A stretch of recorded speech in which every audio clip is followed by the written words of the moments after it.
ఋషిక అంటే ఇంద్రియాలు.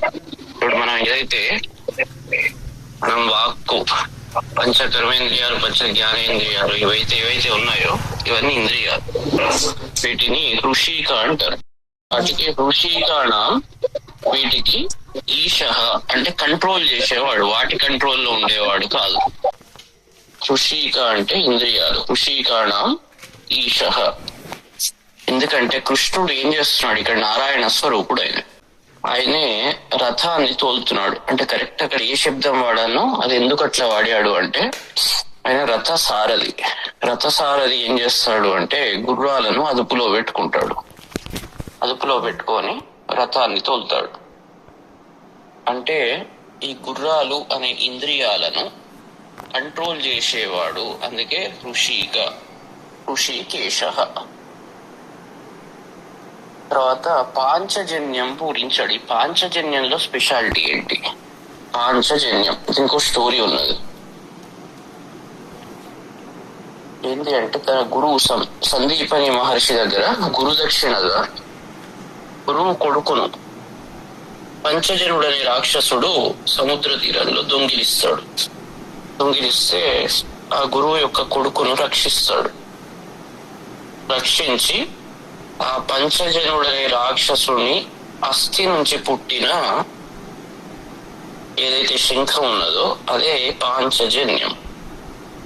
ఏంది రాక్షసుడేంది, ఇది దొంగిలించుడేంది, పంచజనుడేంది, ఇలాంటివన్నీ మన దాంట్లో మొత్తం స్టోరీస్ అన్ని ఇట్లనే ఉంటాయి. ఈ మాటలో ఏదో ఒక గూఢార్థం దాగి ఉంటది. పంచజనుడు అంటే ఇంద్రియాలు, మళ్ళీ పంచేంద్రియాలు. ఆ పంచేంద్రియాల కంట్రోల్లో కొడుకు అయినప్పుడు గురువు కొడుకు. ఎందుకంటే పెరట్లో ఉన్న చెట్టు వైద్యానికి పనికిరాదని మనకు తెలిసిన వాడు గురువులాగా కనవాడు. కాబట్టి ఆ సిచ్యువేషన్ లో కృష్ణుడు రక్షిస్తాడు అన్నట్టు. జ్ఞానోపదేశం చేసి గురువు కొడుకును రక్షించి గురుదక్షిణ సమర్పిస్తాడు. పంచజనుడు అనే రాక్షసుడు అంటే ఇంద్రియాలు అన్నట్టు. ఇంద్రియాలు రాక్షసులు లాంటివి. దాన్ని కంట్రోల్ చేయాలి. దాన్ని మీద ఈశత్వం, అధికారం మనం ఎప్పుడైతే నిర్వర్తిస్తామో అప్పుడు ఋషికేశుడైతాం. అంతవరకు ఏమవుతుంది? అవి మనం కంట్రోల్ చేస్తాయి. అందుకే ఈయన ఋషికేశుడు. ఎక్కడనైతే ఋషికేశుడు ఉంటాడో మనతో, మనం అన్నిట్లలో సక్సెస్ అవుతాం. అందుకే పాంచజన్యం ఋషికేశ. తర్వాత నారాయణ అనే శబ్దం కూడా ఇక్కడ ఏం చేశాడు? శంఖాన్ని పూరించాడు, శంఖనాదం చేశాడు, నాద బ్రహ్మ. నారాయణ అనే పదం కూడా చాలా గమ్మత్తు, ఇంకో మీనింగ్ ఉన్నది. రోజో మీనింగ్ నిన్న ఒక రకంగా చెప్పాం. అంటే రై అంటే శబ్దం అన్నట్టు. రై శబ్దే అనే ధాతు. యస్మాత్ అయం శబ్ద నిర్గచ్చంతే స నారాయణ. దీని నుంచి అయితే శబ్దము బయటికి వస్తుందో అతనే నారాయణుడు. అంటే శబ్దగమ్యుడు అంటే అతని నుంచి శబ్దం వస్తుంది. ఆయన శబ్దం కదా, ఆయన నుంచి శబ్దం వస్తుంది. బ్రహ్మవిద ఆప్నోతి పరం తదేశాభ్యుక్త. దాంట్లో ఆత్మన ఆకాశ సంభూత. ఆకాశం ఏంది అంటే శబ్దగుణం కలిగినది. అంటే ఈయన ఆత్మస్వరూపుడు కాబట్టి ఆయన నుంచి శబ్దం అనేది బయటికి వస్తున్నది. శబ్ద బ్రహ్మ, నాద బ్రహ్మ. అంటే ఎవరి నుంచి శబ్దము బయటికి వస్తున్నదో అతను నారాయణుడు. దాని నుంచి అందుకే నారాయణ శబ్దం అంటే ఆత్మస్వరూపుడు, పరమాత్మ అనే అర్థం అన్నట్టు. తర్వాత ఇక్కడ శబ్దం చేస్తున్నాడు నారాయణుడు. అతను ఎట్లాంటి వాడు? ఇంద్రియాలను కంట్రోల్ చేసేవాడు. పాంచజన్యం అనే శంఖాన్ని పూరిస్తున్నాడు. ఆయన నారాయణుడు కాబట్టి ఆయన నోట్లో నుంచి బయటికి వచ్చేది ఇంద్రియాల ద్వారా బయటికి వస్తున్నది. ఇంద్రియాలు ఈయన చేస్తలేవు. ఆ పాంచజన్యం అనేది 5 ఇంద్రియాలకు ప్రతీక. ఈయనే నారాయణుడు, ఆత్మస్వరూపుడు. ఈయన నుంచి బయటికి వచ్చి శబ్దము ఇంద్రియాల ద్వారా బయటికి అందరికి వినబడుతున్నది. అక్కడ అన్ని అర్థాలు ఉన్నాయని రథం తోలుతున్నాడు. కృష్ణుడు అనగానే ఇన్ని అర్థాలు మనం తీయాలి. అయిపోయినాక పాంచజన్యం ఋషికేశు దేవదత్తం ధనంజయ. తర్వాత ధనంజయుడైన, ఇంతకుముందు అక్కడనో పార్థుడు అని వాడాడు, ఇక్కడ ధనంజయ అంటే ధనాన్ని జయించేవాడు. ఈయన ఇక్కడ డ్రైవింగ్ చేస్తుంటే, మార్గనిర్దేశనం చేస్తుంటే ఈయనేం చేస్తున్నాడు? ధనాన్ని జయించేవాడు. ఈయనేం పూరించాడు అంటే దేవదత్తం అనే శంఖాన్ని పూరించాడు. దేవదత్తం ఎక్కడ వచ్చింది? ఈయనకు దేవదత్తం అనే శంఖం ఎక్కడ వచ్చింది అంటే, ఆ వనాన్ని, కాండవ వనాన్ని దహించేటప్పుడు ఇతనికి దేవతలు ఇస్తారు. ఇది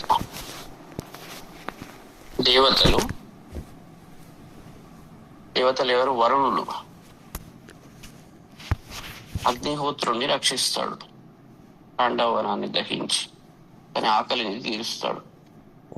తీర్చినందుకు మిత్రుడైన వరుణదేవుడు, వాళ్ళు కూడా అందరు మిత్రులు, దేవతలే కదా, వాళ్ళు ఈయనకు ఈ శంఖాన్ని ఇస్తాడు. దేవతల చేత ఇవ్వబడినది శంఖము. దివ్య గుణాల చేత ఏం చేస్తాడు? ధనంజయ, ధనాన్ని, ధనము అనగానే ఒకటే ధనము అని కాదు, విద్యాధనము. ఇప్పుడు దీంట్లో రెండు ఉంటది. ఇది భగవద్గీతలో క్షత్రియ పద్ధతిలో మీకు బయట కనబడుతున్నది.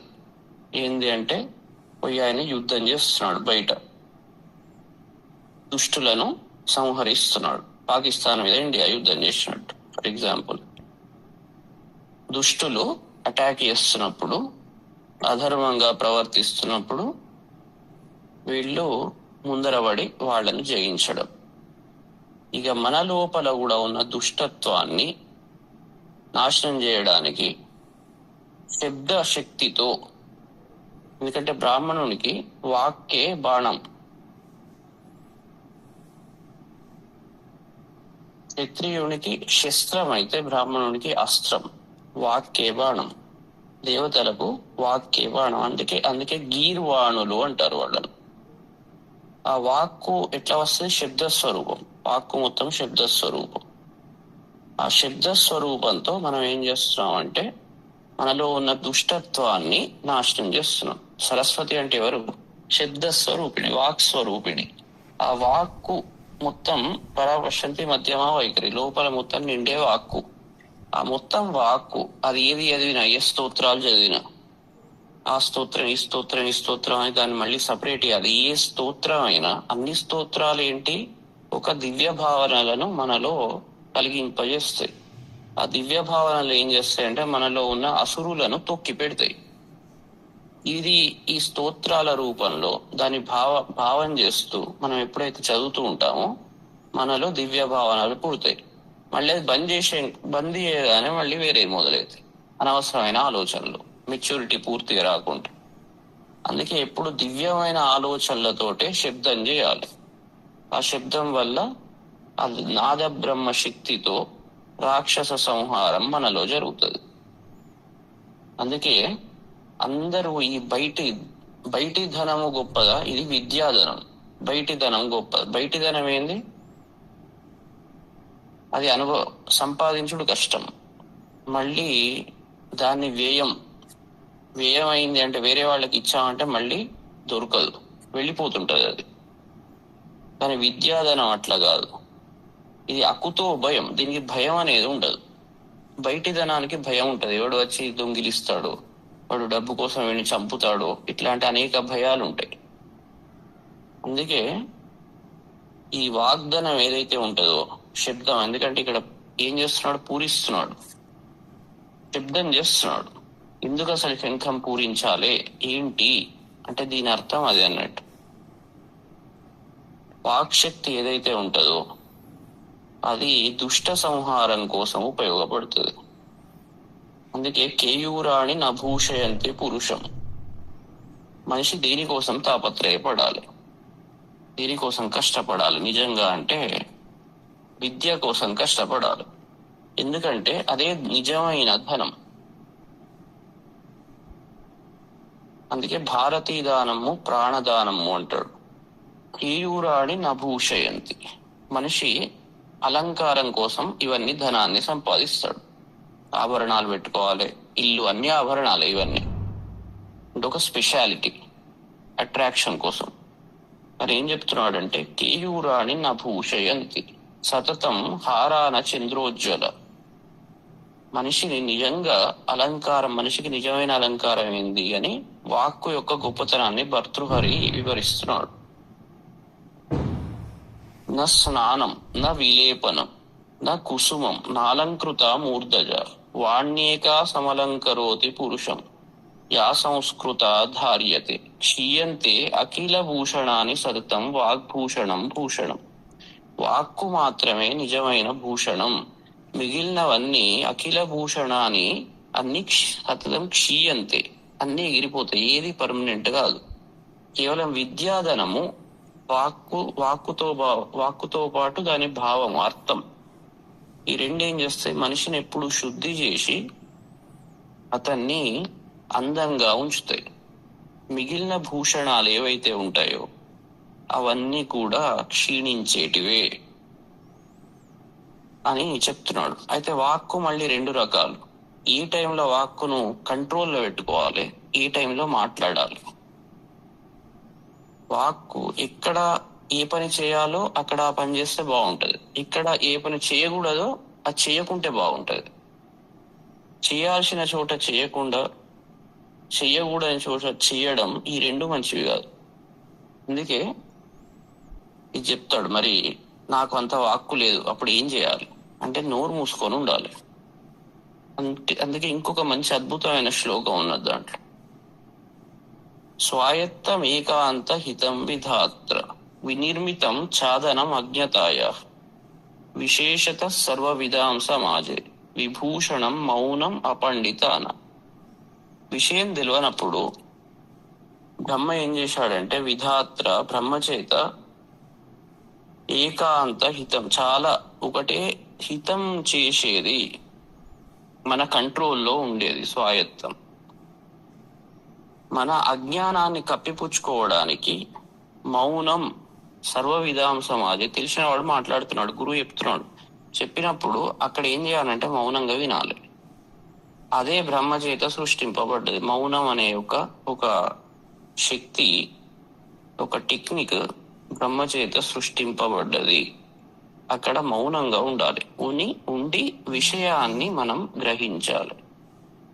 విషయాన్ని గ్రహించి అది తెలుసుకున్నాక మనం ఎక్కడ మాట్లాడాలో అక్కడ మాట్లాడాలి. అందుకే ఇక్కడ మౌనంగా ఉండాలి, ఇక్కడ మాట్లాడాలి. ఈ రెండు చాలా మంచిగా తెలవాలి. మౌనంగా ఉండే చోట మాట్లాడితే చండాలంగా ఉంటది, అది తప్పైతుంది, దోషం. కానీ జాగ్రత్తగా ఏకాగ్రతతో ప్రతీది చెప్పింది విని మనం నోటు చేసుకోవాలి. అది చేయకుంటే పాపం అవుతుంది, దోషం. ఇక ఇక్కడ మాట్లాడాలను, కొన్ని చోట్ల మాట్లాడాల్సిన అవసరం ఉంటుంది, అక్కడ మాట్లాడకుంటే కూడా దోషం అవుతుంది. ఈ రెండు చాలా ఇంపార్టెంట్. ఎక్కడ తగ్గాలి ఎక్కడ పెరగాలి తెలియకుంటే. అందుకే ఉపనయనం చేసేటప్పుడు విద్యార్థికి విద్యాభ్యాసం చేయించారు. విద్యాభ్యాసం అంటే ఏంది? పిల్లలకు ఒక విద్యలో ఇంట్రడక్షన్. ఇక్కడ ఏం చెప్తారు, ఉపనయనం కూడా అంతే, విద్యాభ్యాసం. అందుకే వసంత పంచమి రోజు ఎక్కువ ఉపనయనాలు చేస్తారు. ప్రారంభం అన్నట్టు, విద్య చెప్పడం ప్రారంభం. అప్పుడు ఏం చెప్తారు, స్మృతంచమే అస్మృతంచమే. ఏది గుర్తు పెట్టుకోవాలో అది గుర్తు పెట్టుకోవాలి, ఏది పెట్టుకోకూడదు అది పెట్టుకోకూడదు. శ్రద్ధాచమే అశ్రద్ధాచమే. ఎక్కడ శ్రద్ధ పెట్టానో అక్కడ శ్రద్ధ పెట్టాలి, ఎక్కడ పెట్టకూడదో అక్కడ పెట్టకూడదు. డేటా ఎంతో వస్తుంటది, ఏది వినాలనో అది వినాలి, ఏది గుర్తు పెట్టుకోవాలనో అది గుర్తు పెట్టుకోవాలి, దేని మీద హృదయం పెట్టానో దాని మీద పెట్టాలి. ఏది వ్రతము అది వ్రతం. ఈ సందర్భంలో ఏం చేయాలి, ఇప్పుడు సెట్ ఆఫ్ రూల్స్ ఉంటాయి, అవి గైడ్ లైన్స్ మాత్రమే. ఆ సందర్భంలో ఏం చేయాలి అనేది మన వివేకంతో ఆలోచించాలి. ఇక్కడ కూడా చెప్తున్నాడు, శబ్దం అనేది ఎప్పుడు చేయాలి, ఎప్పుడు చేయకూడదు. ఎందుకంటే శబ్ద బ్రహ్మను కరెక్ట్ గా అర్థం చేసుకోకుంటే, అది పుట్టేది ఆత్మ నుంచి పుడుతున్నది, దాన్ని కరెక్ట్ గా అర్థం చేసుకోకుంటే అది అజ్ఞాన అవస్థలో ఉంచుతుంది. కాబట్టి చాలా జాగ్రత్తగా మాట్లాడే ప్రతి మాట, అది దాని వెనుక ఉన్న భావం, అర్థం ప్రాపర్ గా ఏ సందర్భంలో ఎలా రావాలో అలా వచ్చినప్పుడే మనిషిని శుద్ధిగా ఉంచగలుగుతుంది.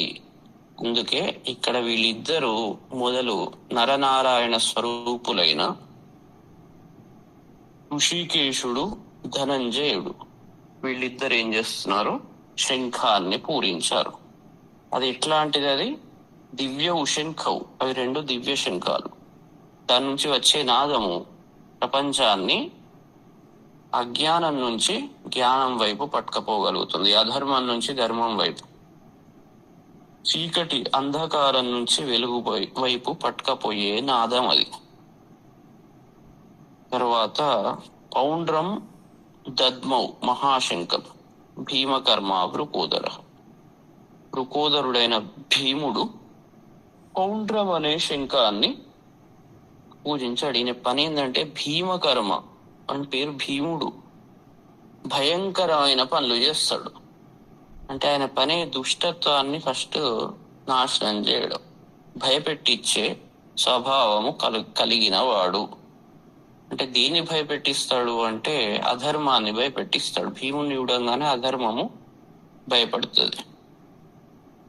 అతను పౌండ్రం, పౌండ్రం అంటే దాని మీద, శంఖం మీద ఈ పద్మం ఆకారంలో గుర్తులుంటాయి. పద్మం ఏంది, పూర్తిగా వికసించినప్పుడు ఎట్లా ఉంటది, ఈయన నాదం కూడా మొత్తం పూర్తిగా బయట లోపల నుండి ఎంత శక్తి ఉంటుందో అంత శక్తి బయటికి వచ్చే, అట్లా ఆ శబ్దంతో భయపెట్టించేవాడు అన్నట్టు. అంటే అంత శక్తిమంతుడు. ఇట్లా ముగ్గురు వీళ్ళు నాదం చేశారు. తర్వాత అనంత విజయం రాజా కుంతీపుత్రో యుధిష్ఠిర. ఇక కుంతీపుత్రుడైన యుధిష్ఠిరుడు యుద్ధంలో ఎప్పుడు స్థిరంగా ఉండేవాడు, అందుకే రాజైనాడు. స్థిరంగా లేకుంటే క్షత్రియునికి యుద్ధంలో భయపడ్డాడు అనుకో, యుద్ధం చేయడు, అతను క్షత్రియుడే కాదు. బ్రాహ్మణునికి విద్య బలం. ఇతనికి క్షత్రియుని డ్యూటీ ఏంటి అంటే యుద్ధం చేసి ప్రజలను రక్షించాలి. అంటే యుద్ధం అంటే ఎక్స్టర్నల్ గా ఉన్న శత్రువులు ఎవరైతే ఉంటారో వాళ్ళ నుంచి ప్రజలను రక్షించేవాడే రాజు. బ్రాహ్మణుడు లోపల ఉన్న మనలో ఉన్న రాక్షసులను సంహరించి రక్షించేవాడు బ్రాహ్మణుడు. గురువు యొక్క డ్యూటీ ఏంటంటే మీ లోపల ఉన్న రాక్షసులను అతను సంహరించి మీకు జ్ఞాన ప్రదానం చేస్తాడు. ఇది బ్రాహ్మణుడి డ్యూటీ, గురువు యొక్క డ్యూటీ. ఇక బయటి రాజు ఎవరైతే ఉన్నారో అతను ఏం చేస్తాడు అంటే దుష్టుల నుంచి రక్షిస్తాడు, వాళ్ళని కంట్రోల్లో పెడతాడు. దుష్టులను కంట్రోల్లో పెట్టి రాజ్యాన్ని పరిపాలిస్తాడు. గురువు మీలో ఉన్న అంతర్గత శత్రువులను కంట్రోల్ చేసి మిమ్మల్ని పాలిస్తాడు. ఇక్కడ రెండు రకాలుగా పాలన జరుగుతున్నది లోకంలో, బయట రాజు, తర్వాత గురువు ద్వారా. ఇక్కడ యుధిష్ఠిరుడు కుంతీపుత్రుడు, ఆయన రాజు. అనంత విజయం అంటే అంతము లేని విజయం.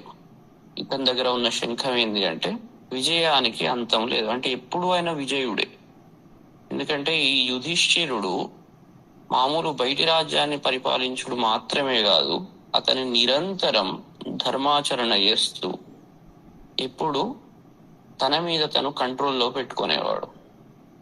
ధర్మదేవత యొక్క పుత్రుడు కాబట్టి నిరంతర ధర్మాచరణతో అతను ఎప్పుడు తన ఇంద్రియాలను కంట్రోల్లో పెట్టుకొని అనంత విజయం, ఎప్పుడు విజయుడే, అంతము లేని విజయంతో అట్లాంటి శంఖాన్ని ఆయన ధరించి ఆయనే అది చేశాడు. తర్వాత నకులుడు, సహదేవుడు, వీళ్ళిద్దరు కూడా సుఘోష మణిపుష్పక, ఈ రెండు శంఖాలను మంచి ఘోషాన్ని చేసేది.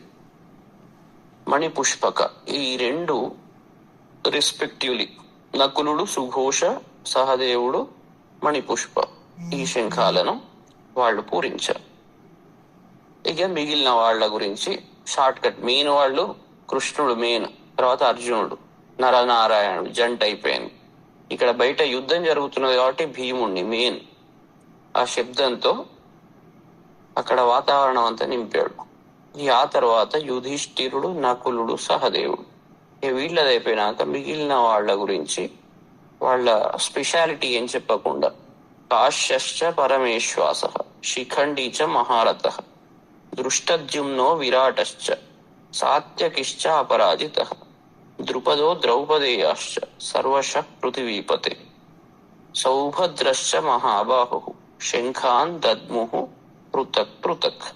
ఇక ఒక్కొక్కళ్ళు పాండవుల వైపు ఉన్నవాళ్ళు, ఓ మహారాజా అని చెప్తున్నాడు అక్కడ సంజయుడు. పృథ్వీపతే పరమేశ్వాస కాశ్యశ్చ అంటే గొప్ప ధనస్సు కలిగిన కాశీరాజు. తర్వాత మహారథ శిఖండి, మహారథుడైన శిఖండి. దృష్టద్యుమ్నుడు, విరాటుడు. తర్వాత అపరాజిత సాత్యకి, ఎప్పుడు యుద్ధంలో ఓడిపోని సాత్యకి. సాత్యకి కూడా మామూలు వాడు కాదు, అర్జునుని శిష్యుడు. అర్జునునికి ఎంత బలం ఉన్నదో సాత్యకి అంత దగ్గర అంత బలం ఉన్నది. యుద్ధంలో ప్రతాపాన్ని చూపెట్టేవాడు. తర్వాత అందుకే అపరాజిత, ఎప్పుడు ఓడిపోనివాడు. తర్వాత ద్రుపదుడు, ద్రౌపదేయాశ్చ అంటే ద్రౌపది యొక్క కుమారులు. తర్వాత మహాబాహు సౌభద్రశ్చ సుభద్ర సంతానమైన అభిమన్యుడు. అతను మహాబాహు అంటే గొప్ప బాహువులు గలవాడంటే బాగా బలం కలిగిన వాడు, పరాక్రమశాలి అయిన అభిమన్యుడు. వీళ్ళందరూ సర్వశః పృథక్ పృథక్ శంఖాన్ దద్ముహు, అన్ని వైపుల నుంచి వేరువేరుగా వాళ్ళ శంఖాలను వాళ్ళు పూరించారు. తర్వాత సఘోషో ధార్తరాష్ట్రాణం హృదయాన్ని వ్యధారయత్, నభశ్చ పృథివీంచైవ తుములో వ్యనునాదయన్. ఇప్పుడు ఈ తుముల సఘోష ఇది ఎట్లాంటి ధ్వని అంటే అందరిని దుష్టులనంతా భయపెట్టించేది, అందరినీ వ్యాకులం చేసేది, వాళ్ళ హృదయాలను వ్యాకులం చేసే ధ్వని, చాలా గొప్ప ధ్వని. అలాంటి ధ్వని నభశ్చ పృథివీంచేవ ఆకాశాన్ని భూమిని, వ్యనునాదయన్ అంటే పైకి పోయి మొత్తం ప్రతిధ్వనిస్తున్నది, అక్కడ ప్రతిధ్వనింపజేస్తూ దాత్ర రాష్ట్రాణం హృదయాన్ని వ్యధారయత్. వీళ్ళెవరు? అందుకే ఇక్కడ పదమైంది దార్త్ర రాష్ట్రాలు. ధృతరాష్ట్రుని కుమారులు. ధృతరాష్ట్రుడు గుడివాడు, అంధుడు అంటే అజ్ఞాని అన్నట్టు. అజ్ఞానంలో ఉన్నప్పుడే దుష్టత్వం చేస్తారు ఎవరైనా. అజ్ఞానుల సంతానం కాబట్టి వీళ్ళు కూడా అజ్ఞానులే, గుడ్డి వాళ్ళు, కళ్ళు కనబడవు, దృష్టి సరిగ్గా లేదు. బయటి దృష్టి కాదు ఇక్కడ. వీళ్ళు ఏంది అంటే వీళ్లకు లోపల అంత విచక్షణ లేదు అన్నట్టు, విచక్షణ లేదు. అలాంటి వాళ్ళు వాళ్ళ యొక్క వాళ్ళ హృదయాలను, గుండెలను వ్యధారయత్ అంటే చీల్చివేసింది. ఈ నాదం ఏదైతే ఉంటుందో, ఈ మాటలు వీళ్ళ యొక్క హృదయాన్ని కంపింపజేసింది. అందుకే శబ్దం ఎట్లా ఉండాలి అంటే, మనం బయట శబ్దం చేసిన, లోపల శబ్దంతో ఉపాసన చేసిన శబ్ద బ్రహ్మను బయట చేసినప్పుడు అందరికీ ఒక ఆనందం ఇవ్వాలి, కంట్రోల్ చేయాలి. వాక్కు చాలా స్పష్టంగా రావాలి, మంచి భావంతో రావాలి. అట్లా వచ్చినప్పుడే వాక్కు ఏదో పోటీపడి చదువుడు కాదు, చాలా సిస్టమేటిక్. ఒకళ్ళు చదువుతుంటే అందరు చదవాలి అని ఉండదు. ఒకటి చదివితే వినేటాడు, చదివేవాడు ఎంత ఇంపార్టెంటో వినేవాడు అంతే ఇంపార్టెంట్. అక్కడ సుపీరియారిటీ, మళ్ళీ అహంకారాన్ని పెంచుకోవడానికి చదవవద్దు. చదివేవాడు ఒక రోల్ చేస్తున్నా అని చదవాలి, అది నా పని. వినేవాళ్ళు కూడా అంతే ఇంపార్టెంట్. కాబట్టి వాళ్ళు మౌనంగా దాన్ని వినుకుంటూ గ్రాస్ప్ చేయాలి. గ్రాస్ప్ చేస్తే కరెక్ట్. వీడు చెప్పేవాడు ఎంత గొప్పవాడు, వీడు ఎంత ఏకాగ్రతతో చెప్తున్నాడు, వాడంతే ఏకాగ్రతతో వినాలి. విన్నప్పుడు ఇద్దరు ఈక్వల్. వీడు ఏకాగ్రతతో చెప్తున్నప్పుడు వాడు అట్లా వినలేదనుకో, అప్పుడు వాడు డిస్కనెక్ట్ అయి ఉన్నట్టు. కాబట్టి ఇక్కడ ఈ శబ్దము మనం బయట మంత్రాలు చదివినా, వేరే మాటలు చెప్పినా, ఏది చెప్పినా చెప్పేవాడు ఏకాగ్రతతో చెప్పాలి. విషయాన్ని ఏదైతే మనలో ఉన్న అజ్ఞానాన్ని దూరం చేస్తుందో, ఏదైతే మనను ముందరికి పట్టుకపోతుందో కర్మగతి, అలాంటి శబ్దాలను వాడాలి. అదే భావంతో, అదే అర్థంతో, మంచి ఆలోచనలో సంఘాన్ని ముందుకు రైట్ డైరెక్షన్ లో పట్టుకపోవడానికి వీడు శబ్దాలు వాడాలి. రిసీవ్ చేసుకునే వాళ్ళు కూడా అట్లనే ఉండాలి. వాళ్ళకు కూడా అవకాశం ఇవ్వాలి. ప్రతి వాళ్ళకు ఆ శబ్దం కూడా అట్లా పలకాలి. ఇక అవకాశం ఇవ్వాలి అని ప్రతి వాళ్ళకి ఇచ్చుకుంటూ పోతే కూడా అజ్ఞానం అనే అంధకారం అది పెరిగిపోతుంది. టీచింగ్ స్టైల్ ఎట్లా ఉంటదంటే, గురువు విషయాన్ని చెప్తాడు, మంచిగా చెప్తాడు, చెప్పినంతసేపు వీళ్ళు ఓపికగా వినాలి. తర్వాత ఒక్కొక్కళ్ళ టర్న్, వాళ్ళని టెస్ట్ చేయడానికి, వాళ్ళ యొక్క టాలెంట్ ను బయటకి తీయడానికి ఒక్కొక్కళ్లకు అవకాశం ఇస్తాడు. మొత్తం లెసన్ అయిపోయినా ప్రాక్టికల్ ఎక్స్పీరియన్స్ కోసం వాళ్ళు అదే విధంగా మంచిగా ఓపికగా చేయాలి. అది ప్రాసెస్. అప్పుడు వాళ్ళలో ఉన్న తప్పులు కరెక్ట్ అవుతాయి.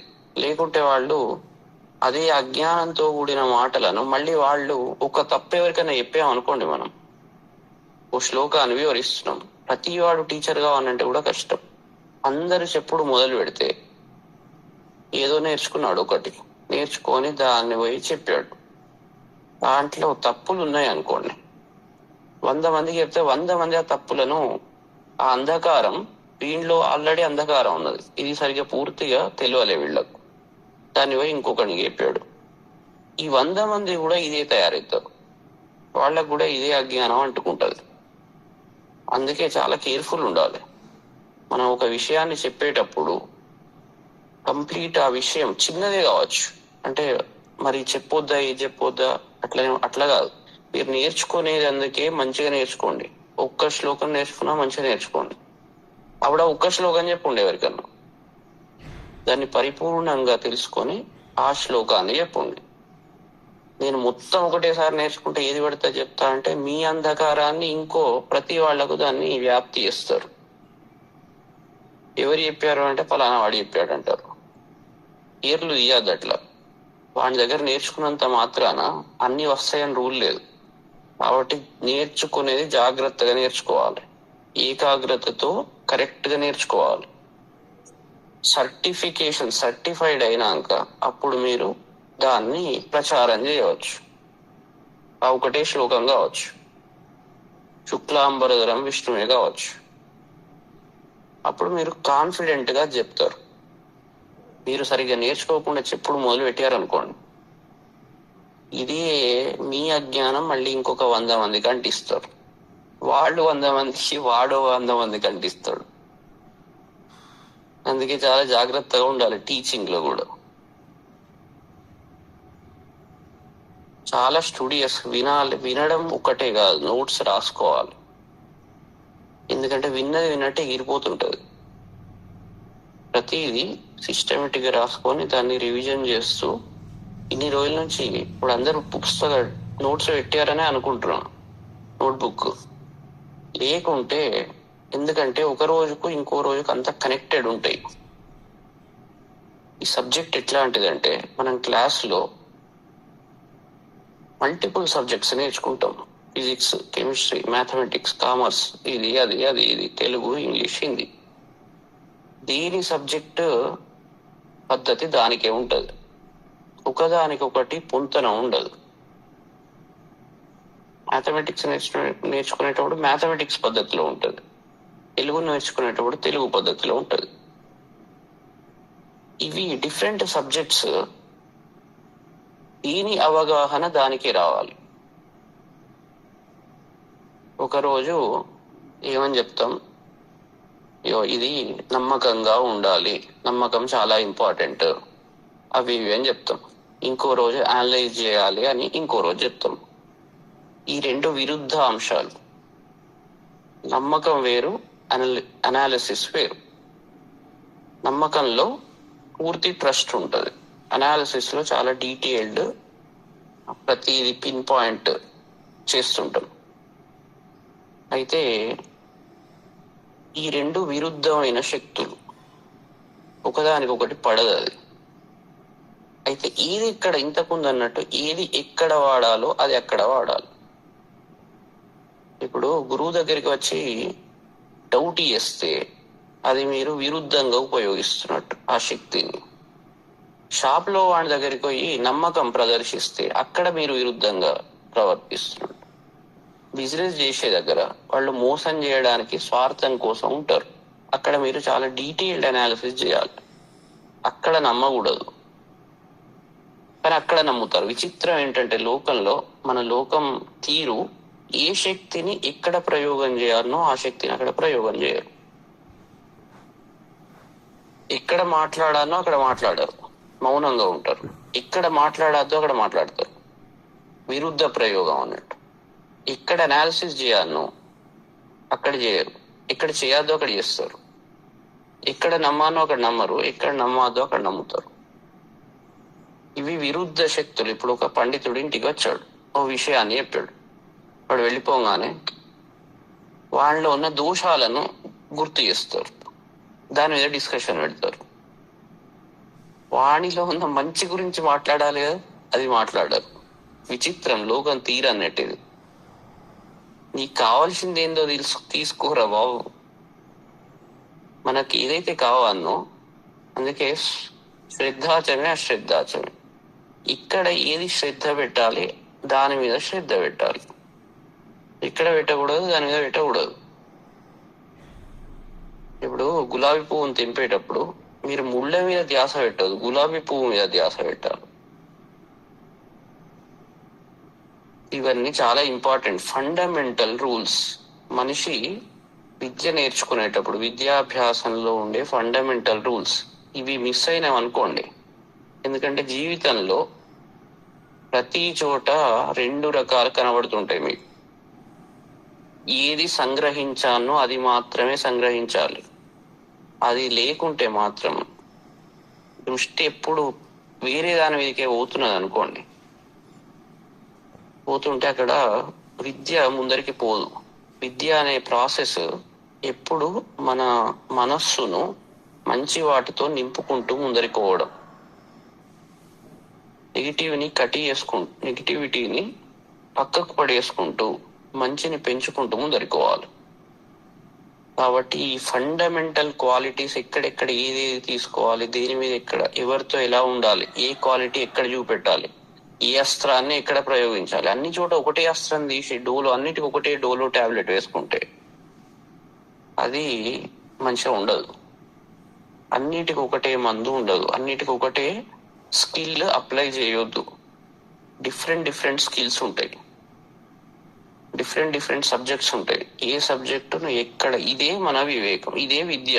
విద్య అంటే ఏం లేదు, కరెక్ట్ గా ప్రతిదాని లోతు తెలుసుకోవాలి, తర్వాత అన్నిటి మధ్య ఉన్న సంబంధం కరెక్ట్ గా అర్థం చేసుకోవాలి. అట్లా చేసుకొని వివేకంగా ప్రవర్తించేవాడే, అలాంటి వాడికి అహంకారం ఉండదు. అక్కడ గురువు దగ్గర వంగాలి, ఇంకో దగ్గర అనాలిసిస్ చేసే చోట అక్కడ చేయాలి. నేను అక్కడ చేస్తున్నా కదా అని అదే ప్రవర్తన తీసుకువచ్చి ఇక్కడ పెడతా అంటే మన ప్రవర్తన ఒక్కొక్క చోట ఒక్కొక్కలాగా ఉండాలి, అన్నిటికీ కామన్ ప్రవర్తన ఉండదు. ఇవి చాలా ఇంపార్టెంట్. అందుకే శబ్ద బ్రహ్మను, ఇవన్నీ కూడా శబ్దంతో మొత్తం నడుస్తుంటాయి. శబ్ద బ్రహ్మను సరిగ్గా ఉపాసన చేయకుంటే ఇలాంటి దోషాలు వస్తాయి.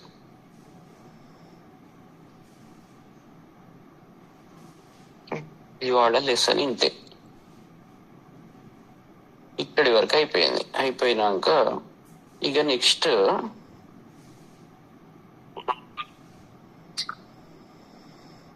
ఇదొకటి చెప్దాం, ఇదైనాక క్లోజ్ చేద్దాం. అథ వ్యవస్థితాన్ దృష్ట్వా ధార్త రాష్ట్రాన్ కపిధ్వజ ప్రవృత్తే శస్త్ర సంపాతే ధనురుద్యమ్య పాండవ ఋషికేశం తదా వాక్యం. ఇదామహే ఇదం వాక్యమీదమాహ మహీపతే. ఓ మహీపతే, ఓ రాజా, ఆ తర్వాత శస్త్ర సంపాతే ప్రవృత్తి. ఇప్పుడు యుద్ధం ప్రారంభం కానున్నది, ఎందుకంటే శంఖాలను పూరించారు. ఇప్పుడు పాండురాజు పుత్రుడైన అర్జునుడు కపిధ్వజ, అతని రథానికి హనుమంతుడు ధ్వజంగా ఉన్నాడు. కపిధ్వజ అంటే హనుమంతుడు ధ్వజముగా కలవాడు అయిన పాండుపుత్రుడైన అర్జునుడు వ్యవస్థితాన్ ధార్త రాష్ట్రాన్, అక్కడ యుద్ధంలో ఉన్న ఈ కౌరవులను దృష్ట్వా చూసి, తదా ఋషికేశం ఇదం వాక్యం ఆహ,